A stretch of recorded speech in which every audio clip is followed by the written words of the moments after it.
got pregnant 2.5 years ago, and it was for all intents and purposes a perfect pregnancy. 40 weeks, and on the day that the doctor scheduled us, we went into the hospital, and then came the surprise, and that's where we started our journey with our son Mateo Bernal.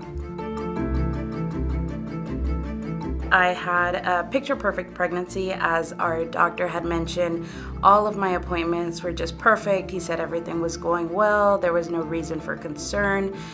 When we went to the hospital, I had Mateo in the middle of the night, so we had an on-call doctor. And when he was born, he noticed, first of all, that he had a cleft lip that we weren't aware. We didn't know the extent, if it was going to go into his palate as well. Next thing we noticed right away when they were putting the cream on his eyes is that his right eye didn't open. We did find out that his right eye didn't fully develop while in utero.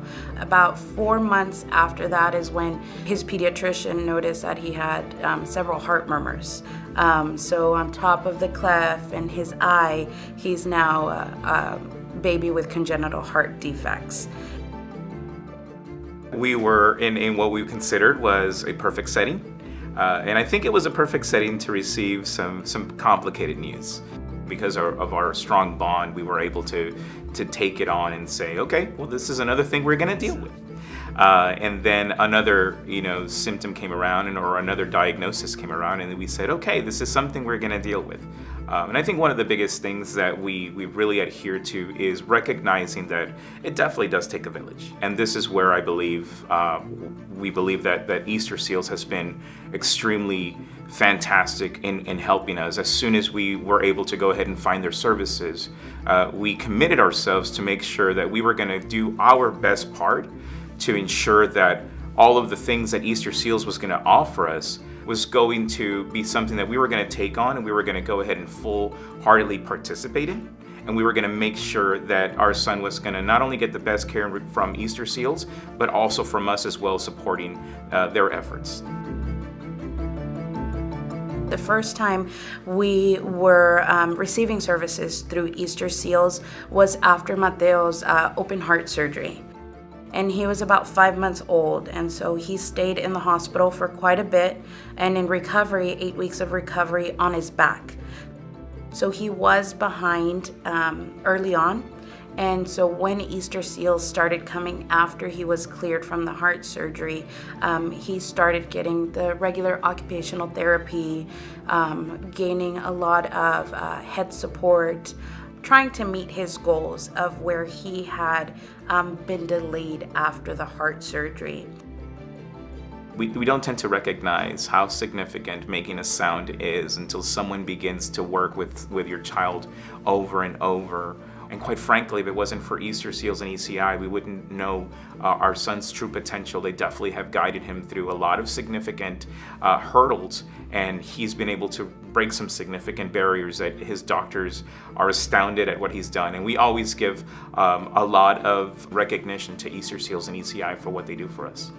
My main hopes is that he grows up knowing that he's no different than somebody that might have not been born with the same conditions that he has.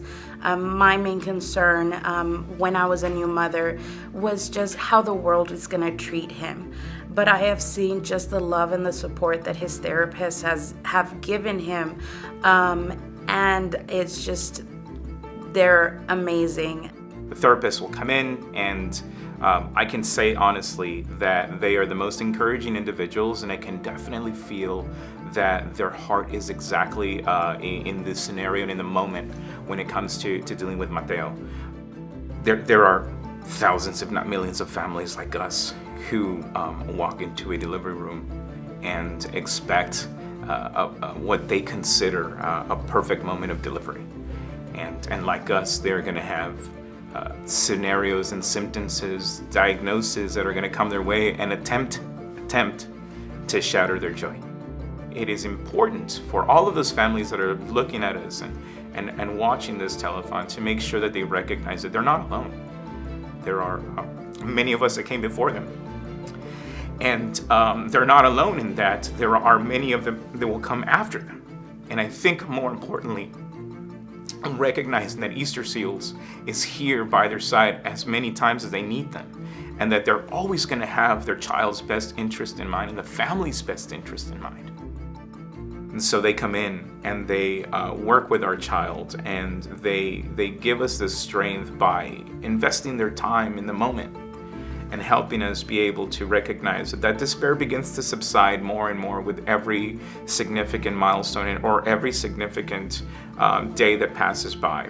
This little boy is amazing in that. The phenomenal thing about his strength and the ability for him to be able to forego all of his obstacles and to just break barriers, and to have done it with the help of Easterseals and ECI is just amazing.